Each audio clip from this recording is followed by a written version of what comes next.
आप सभी को नमस्कार। मेरे चैनल में आपका स्वागत है। Myself doctor Sunil Tandon, assistant professor, department of रचना शरीर, Mahavir Ayurvedic medical college and hospital, Meerut, UP. Dear student, today's topic is anatomy of spleen part 3.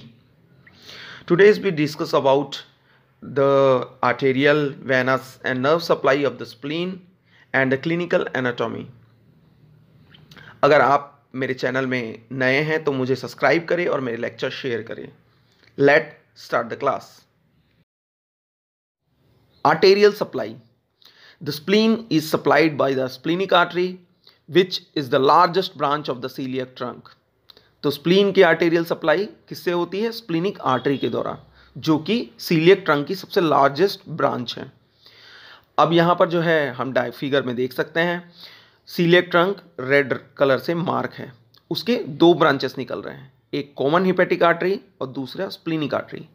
एक लेफ्ट जो ब्रांच निकल रही है वो है कॉमन हिपेटिक आर्टरी, जो कि ब्लू कलर से मार्क है, जिसे हम पोर्टल सर्कुलेशन में पढ़ चुके हैं। अब जो सीलियक ट्रंक की एक लेफ्ट ब्रांच जाएगी लंबी, वो स्प्लीनिक आर्टरी को फॉर्म करेगी, जो हाइलम ऑफ स्प्लीन तक जाएगी।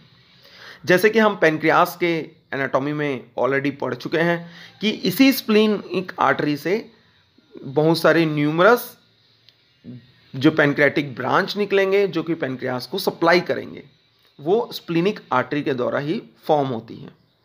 अब नेक्स्ट स्लाइड में आते हैं। Vascular segment of spleen. On the basis of its blood supply, the spleen is said to have two vascular segment. Spleen की जो आर्टेरियल सप्लाई है वो हाइलम में एंट्री मारेगी और दो ब्रांचेस में बढ़ जाएगी।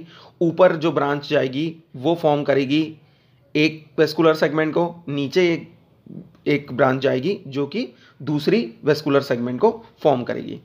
कौन से हैं देखते हैं। सुपीरियर वेस्कुलर सेगमेंट, ऊपर जो आएगी वो सुपीरियर वेस्कुलर सेगमेंट कहलाएगी। नीचे जो एक ब्रांच जाएगी वो इंफीरियर वेस्कुलर सेगमेंट फॉर्म करेगी। अब नेक्स्ट पॉइंट में देखते हैं। The two segment are separated by a avascular plane. तो सुपीरियर वेस्कुलर सेगमेंट और inferior vascular segment avascular plane के द्वारा बीच से सेपरेट रहेंगे, यानी वहां पर आर्टेरियल सप्लाई नहीं होगी। ये नेक्स्ट स्लाइड में और अच्छे से जो है क्लियर होगा फिगर से। अब जो है हम देखते हैं स्प्लीनिक आर्टरी के टर्मिनल ब्रांचेस। तो point number 1, numerous branch to the pancreas. Just पिछले स्लाइड में हमने डिस्कस किया है कि स्प्लीनिक आर्टरी से बहुत सारे ब्रांचेस निकलते हैं। पेनक्रियाटिक ब्रांच, वो पेनक्रियाटिक ब्रांच पेनक्रियास को आर्टेरियल सप्लाई करते हैं। अब next point, 5 to 7 short gastric branches.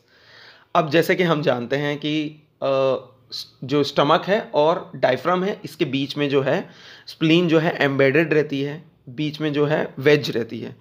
तो आर्टेरियल जो स्प्लीनिक आर्टरी है उसके ब्रांच निकलेंगे और शॉर्ट मतलब 5 to 7 शॉर्ट गैस्ट्रिक ब्रांचेस निकलेंगे, जो कि स्टमक को सप्लाई करेंगे। अब नेक्स्ट पॉइंट में देखते हैं। The left gastroepiploic artery. The left gastro मतलब लेफ्ट एक ब्रांच जाएगी गैस्ट्रो, यानी स्टमक में जाके वो ब्लड सप्लाई करेगी, और एपिपोलिक आर्टरी यानी कि और जो आर्टरीज रहेंगे ये ओमेंटम से जो है इसका एसोसिएशन होता है। ओमेंटम से इसका जो ब्रांचेस निकलेंगे, यानी कि स्टमक को और ओमेंटम दोनों को जो है ये ब्लड सप्लाई करेगी, लेफ्ट गैस्ट्रो एपिपोलिक आर्टरी। अब यहाँ पर ओमेंटम क्या है, पॉइंट क्लियर करने के लिए बताता हूँ कि जिस तरह से एक पेरिटोनियम पूरा का पूरा एब्डोमेन कैविटी की एक कवरिंग है, वैसे ही ऑर्गन के ऊपर में एक पतली झिल्ली के जैसे जो है एक लेयर होती है जिसमें फैट का डिपोजिशन होता है, उसे बोलते हैं ओमेंटम। अब नेक्स्ट पॉइंट में आते हैं। Vascular segment. यहाँ पर हम देख सकते हैं दो वेस्कुलर सेगमेंट फॉर्म हो रहे हैं फिगर पे। तो जो है स्प्लीनिक आर्टरी आ रही है और हाइलम में एंट्री कर रही है और दो ब्रांचेस में बढ़ जा रही है। ऊपर में एक ब्रांच जा रहा है और एक सेगमेंट को फॉर्म कर रहा है सुपीरियर वेस्कुलर सेगमेंट, जो कि रेड कलर से मार्क है। नीचे में एक ब्रांच जा रही है और इंफीरियर वेस्कुलर सेगमेंट को फॉर्म कर रही है, जो कि ब्लू कलर से मार्क है। इन दोनों के बीच को, यानी दो सेगमेंट के बीच में जो है एक सेपरेट कर रही है। कौन सी प्लेन है? ए वेस्कुलर प्लेन, जो कि ग्रीन कलर से मार्क है। तो superior vascular segment and inferior vascular segment are separated by a plane that is a vascular plane, जहाँ के आर्टेरियल सप्लाई जहाँ पर नहीं होती है। तो नेक्स्ट स्लाइड में आते हैं हम। Venous drainage of spleen. Splenic when is formed at the hilum of the spleen. तो स्प्लीन का जो है वेनस ड्रेनेज का काम कौन करता है? Splenic when. और ये स्प्लीनिक वेन कहाँ फॉर्म होती है? हाइलम ऑफ द स्प्लीन से, यानी कि स्प्लीन का जो हाइलम रहेगा वहाँ से जो है ये स्प्लीनिक वेन फॉर्म होगी और आगे रन करेगी। अब कैसे रन करती है, नेक्स्ट पॉइंट पे देखते हैं। Runs a straight course behind the pancreas. आगे रन करेगी और पेनक्रियास का जो टेल, बॉडी, नेक, हेड रहता है उसी के पोस्टीरियर सरफेस पे जो है ये रन करेगी। अब किससे जाके जुड़ेगी, नेक्स्ट पॉइंट में देखते हैं। It join the superior mesenteric vein behind the neck of the pancreas to form the portal vein. तो पेनक्रियास का जो नेक का पार्ट रहता है, तो वो जो नेक के पीछे में जो है पोस्टीरियर सरफेस पे सुपीरियर मेसेंट्रिक वेन रन करती है। उस सुपीरियर मेसेंट्रिक वेन से ये स्प्लीनिक वेन आके जुड़ जाएगी और पोर्टल वेन को फॉर्म करेगी। अब ये पोर्टल वेन का फॉर्मेशन में हम पहले ही ऑलरेडी ये पढ़ चुके थे। कहाँ? हमारे जो है एनाटॉमी ऑफ लीवर में जो पोर्टल सर्कुलेशन पढ़े थे उसमें जो है हम ये इसका फॉर्मेशन हम पढ़ चुके हैं। अब नेक्स्ट पॉइंट में देखते हैं इसकी tributaries. The short gastric vein, next is left gastroepiploic vein and pancreatic and inferior mesenteric vein. तो इसकी ट्रिब्यूटरीज कौन सी होंगी? द शॉर्ट गैस्ट्रिक वेन पहला, second left gastroepiploic vein, और नेक्स्ट उसके पेनक्रियाटिक, ये जो पेनक्रियास से निकलेगा वो, एंड इंफीरियर मेसेंट्रिक वेन। अब इसे जो है नेक्स्ट डायग्राम से समझते हैं। पूरे ब्रांचेस, ट्रिब्यूटरीज और जो पोर्टल वेन का फॉर्मेशन होगा उसे जो है नेक्स्ट स्लाइड में हम डायग्राम से समझते हैं। Please see on the figure, here I mark different structure with different colour. तो सबसे पहले देखते हैं कि स्प्लीन के हाइलम से स्प्लीनिक वेन फॉर्म हो रही है और स्ट्रेट रन कर रही है। किसके बिहाइंड? पेनक्रियास के बिहाइंड, देख सकते हैं यहाँ पर। अब जो है देखते हैं ये कौन सी इसकी ट्रिब्यूटरीज फॉर्म होती है। तो जो है स्प्लीनिक वेन से उसकी ट्रिब्यूटरी निकल रही है शॉर्ट गैस्ट्रिक वेन, यहाँ येलो रंग से जो है वो मार्क किया हूँ। तो यहाँ जो शॉर्ट गैस्ट्रिक वेन, इसकी एक ट्रिब्यूटरी निकलेगी। अब जो है नीचे एक और ट्रिब्यूटरी निकलेगी लेफ्ट गैस्ट्रो एपिपोलिक वेन की, जो कि यहाँ पिंक कलर से जो है मार्क है। अब ये जो है आगे स्ट्रेट और रन करेगा और एक इसकी और एक ट्रिब्यूटरी निकलेगी इंफीरियर मेसेंट्रिक वेन की, देख सकते हैं हम फिगर से, इंफीरियर मेसेंट्रिक वेन की, जो कि लाइट ब्लू कलर से मार्क है। अब यही आगे जब जाएगा तो पेनक्रियाटिक वेन को फॉर्म करेगा, जो कि लाइट ब्लू से मार्क है, देख सकते हैं। अब देखते हैं कि पोर्टल वेन का फॉर्मेशन कैसा होगा। ये सब ट्रिब्यूटरीज निकलने के बाद ये जाके खुद जुड़ जाएगी किससे? सुपीरियर मेसेंट्रिक वेन से।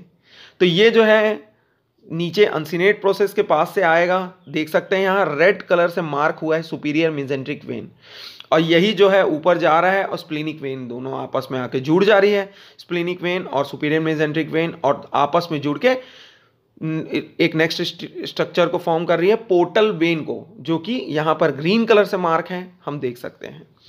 तो अगर इसके ब्रांचेस जो है, अगर आप डायग्राम से इसे याद करेंगे तो जो है आपको पूरे ब्रांचेस जो है अच्छे से याद रहेंगे। एग्जाम में जो है आपको ये डायग्राम बनाना है वेन का। तो नेक्स्ट स्लाइड में आते हैं। We come on nerve supply of spleen. Sympathetic fiber are derived from the celiac plexus. तो celiac plexus से sympathetic fiber फॉर्म होगा, डिराइव्ड होगा और जाके सप्लाई करेगी स्प्लीन को। अब देखते हैं कि इसका नेचर कैसे रहता है। They are vasomotor in nature. तो कैसा रहेगा? बाय नेचर ये वासोमोटर जैसा काम करेगा। अब जो है नेक्स्ट पॉइंट में देखते हैं, they also supply some smooth muscle present in the capsule. तो स्प्लीन का जो अपना कैप्सूल रहेगा उसके अंदर में कुछ स्मूथ मसल्स होंगे, उसे भी जो है ये सिंपैथेटिक फाइबर जो है वो जाके सप्लाई करेगा। तो हमें याद रखना है कि सीलियक प्लेक्सस से सिंपैथेटिक फाइबर्स निकलते हैं जो कि स्प्लीन को नर्व सप्लाई करते हैं। अब नेक्स्ट स्लाइड में आते हैं। Now we discuss about the clinical anatomy of spleen. First one is splenomegaly. Enlargement of the spleen is called splenomegaly. Spleen जो है वो अपने नॉर्मल साइज से एनलार्ज हो जाता है तो वो स्प्लीनोमेगेली कहलाता है। अब यहाँ पर हम याद करते हैं स्प्लीन का नॉर्मल साइज क्या था, 1, 3, 5। 1 to 5 में ऑड नंबर जो है 1, 3, 5 इंचेस। अब जो है इसका नेक्स्ट पॉइंट देखते हैं। Sometimes the spleen become very large, it then project toward the right iliac fossa in the direction of axis of 10th rib. तो जो स्प्लीन है कभी कभी बहुत ज़्यादा एनलार्ज हो जाता है और वो प्रोजेक्टेड किस डायरेक्शन पे जो है बढ़ते जाता है अपने आप धीरे धीरे राइट इलियक फोसा पे। तो अब यहाँ पर 9 पार्ट ऑफ एब्डोमेन याद करते हैं तो राइट इलियक फोसा पे जो है ये बढ़ते जाएगा। तो किस तरफ जाएगा, जैसे कि हम जानते हैं कि स्प्लीन जो है वो लेफ्ट अपर क्वाड्रेंट में है, वहाँ से जो है बढ़ते बढ़ते ये आ जाता है राइट इलियक फोसा की तरफ। अब देखते हैं नेक्स्ट पॉइंट पे, the notches of enlarge spleen are palpable. तो नॉर्मली जो स्प्लीन है वो पल्पेट नहीं होता, ये पल्पेबल कब होगा, जब वो अपने साइज, उसका साइज जो है वो बढ़ जाएगा तब वो पल्पेबल होगा। तो जब पल्पेशन करते हैं तो हमें पल्पेशन के समय में स्प्लीन के जो नॉचेस हैं वो जो है पल्पेट होते हैं। तो अब याद करते हैं हम कि नॉच कहाँ पर था, नॉच जो है वो सुपीरियर बॉर्डर पे जो है हमने ये नॉच देखा था एंटीरियर एंड के पास में। तो अब जो है नेक्स्ट पॉइंट पे देखते हैं, इसे डायग्राम से समझते हैं कि एनलार्ज होता है और किस तरह से राइट इलियक फोसा की तरफ जो है वो रन करता है। अब यहाँ फिगर में देखते हैं स्प्लीनोमेगेली मतलब कैसे ये एनलार्ज होता है और रन करता है। अब देख सकते हैं यहाँ पर अगर स्प्लीन जो है वो थोड़ा एनलार्ज होगा तो पहला ग्रेड का कहलाएगा माइल्ड एनलार्जमेंट, उसके second one is moderate enlargement and third one is severe enlargement. तो सीवियर एनलार्जमेंट किस तरफ पहुँच जाएगा, राइट इलियक फोसा की तरफ। अब नेक्स्ट पॉइंट पे आते हैं। Here is the one radiological image, it is a case of splenomegaly. तो यहाँ पर स्प्लीनोमेगेली देख सकते हैं हम, स्प्लीन जो है वो उसका साइज एनलार्ज हो गया है और ये एरो से जो है दिखाया है स्प्लीन का साइज एनलार्ज हो गया है, जैसे आप देख सकते हैं। Palpation of the spleen. अब ये स्प्लीनोमेगेली होगा तो इसमें जो है अब पैल्पेट करके देखेंगे पेशेंट का कि जो है स्प्लीन जो है वो एनलार्ज तो नहीं हुआ है। तो इसका पॉइंट देखते हैं, a normal spleen is not palpable. तो नॉर्मली स्प्लीन जो है वो कभी पल्पेबल नहीं होती है, सॉफ्ट रहती है, पल्पेबल नहीं होती। वो जब एनलार्ज होगी तभी जो है वो पल्पेबल होगी। हम नेक्स्ट पॉइंट में देखते हैं इसका प्रोसीजर कैसा रहेगा। An enlarge spleen can be felt under the left costal margin during inspiration. तो जो अगर स्प्लीन जो है वो अपने नॉर्मल साइज से जो है ज़्यादा बढ़ गया रहेगा तो हम उसको फेल्ट कर सकते हैं, पैल्पेट कर सकते हैं। कहाँ पर, लेफ्ट कोस्टल मार्जिन में, नीचे तरफ कोस्टल का मार्जिन जहाँ ख़त्म होता है लेफ्ट साइड पे, वहाँ पर जो है हम पल्पेट करके एनलार्ज जो स्प्लीन है उसको पल्पेट कर सकते हैं।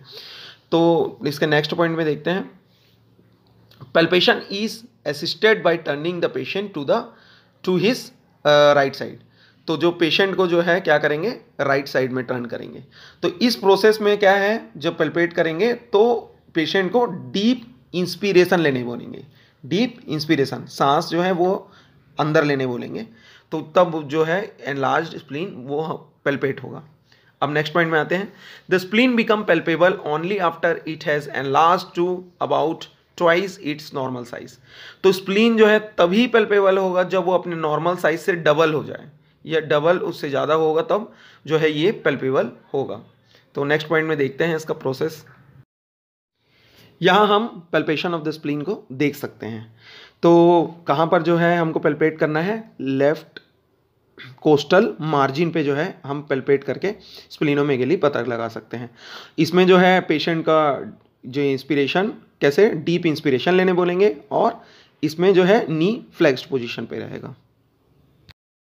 Next point is splenic puncture. Splenomegaly और अदर पैथोलॉजिकल जो कंडीशन रहेगा उसके बहुत सारे कॉज हो सकते हैं, उसे जानने के लिए जो है स्प्लीनिक पंचर का प्रोसेस जो है करते हैं। इसमें जो है टिश्यू निकालते हैं और हिस्टोलॉजिकल एग्जामिनेशन में भेजा जाता है। अब यहाँ पर जो है हम पॉइंट देखते हैं। Spleen can B punctured through the 9th और 10th intercostal space in the mid axillary line using a lumbar puncture needle. तो स्प्लीन जो है वो पंचर करते हैं कौन से लेवल पे, 9th और 10th इंटरकोस्टल स्पेस, यानी कि जो 9th और 10th रिब रहेगा उसके बीच में जो इंटरकोस्टल स्पेस रहेगा मिड एक्सिलरी लाइन पे यहाँ पर पंचर किया जाता है। लंबर पंचर नीडल यूज़ किया जाता है, ये जो स्प्लिनिक पंचर में जो है लंबर पंचर नीडल को जो है यूज़ किया जाता है। अब जो है नेक्स्ट पॉइंट में देखते हैं, when enlarged it can be punctured through the mid axillary line. तो यहाँ पर हम जो राइट साइड के फिगर में देख सकते हैं mid axillary line, 9th and 10th intercostal space, और ये जो है पंचर साइट पूरा का पूरा दिख सकता है इसमें। अब नेक्स्ट पॉइंट में आते हैं, to avoid laceration of spleen the patient must hold his breath during the procedure. तो प्रोसीजर के द्वारा जो पूरा प्रोसीजर रहेगा उसमें पेशेंट को जो है डीप इंस्पिरेशन लेके सांस रोकने के लिए बोला जाता है ताकि कोई भी लैसरेशन या आघात ना हो सके। अब जो है नेक्स्ट पॉइंट पे आते हैं। Next point is splenic infection. ये इन्फेक्शन वर्ड हम पहले भी सुने हैं, मायोकार्डियल इन्फेक्शन हार्ट जब पढ़े थे तब। तो जो है इसमें हम पॉइंट में देख सकते हैं splenic infection, the smaller branches of the splenic artery are end arteries, their obstruction therefore result in splenic infection. तो ये जो स्प्लीनिक इन्फेक्शन कैसे फॉर्म होगा, जो स्प्लीन में जो स्प्लीनिक आर्टरी होती है वो स्प्लीनिक आर्टरी के बहुत सारे एंड आर्टरीज होती हैं, यानी उसके ब्रांच छोटे छोटे ब्रांच निकलेंगे और जो एंड आर्टरीज होगा उसमें जब ऑब्स्ट्रक्शन पैदा होता है तो स्प्लीनिक इन्फेक्शन को जो वो फॉर्म करता है। अब इसका जो नेक्स्ट पॉइंट में देखते हैं, splenic infection which cause referred pen in the left shoulder. तो जो है ये जो स्प्लीनिक इन्फेक्शन है वो उसके वजह से जो है एक रिफर्ड पेन होता है, यानी कि जो इन्फेक्शन स्प्लीन में होगा लेकिन उसका एक रिफर्ड पेन होगा कहाँ, लेफ्ट शोल्डर में, लेफ्ट तरफ के शोल्डर में जो है पेन होता है। तो इसको बोलते हैं केहर साइन। तो ये जो केहर साइन है ये जो है पीजी का बहुत इंपॉर्टेंट क्वेश्चन है और ये जो है पूछा जाता है, तो इसे जो है आप मार्क करेंगे और ध्यान में रखेंगे। नेक्स्ट पॉइंट में आते हैं। इस फिगर में हम देख सकते हैं जो स्प्लीनिक इन्फेक्शन का जो है रिफर्ड पेन होता है लेफ्ट शोल्डर पे। अब नेक्स्ट पॉइंट में आते हैं, referred pain, pain of a spleen tissue is poorly localized, it is also referred to the epigastrium. तो जो स्प्लीनिक टिश्यू में जो ये पेन पैदा होगा पैथोलॉजीज की वजह से, वो जो है वो उसके जो टिश्यू में पेन जो है वो पुअरली लोकलाइज्ड रहता है, तो इससे जो है रिफर्ड पेन पैदा होता है। तो इसका जो पेन है स्प्लीन का जो पेन है वो कहाँ पर पैदा होगा, एपिगैस्ट्रियम रीजन पे, एपिगैस्ट्रियन रीजन पे जो है इसका पेन पैदा होगा।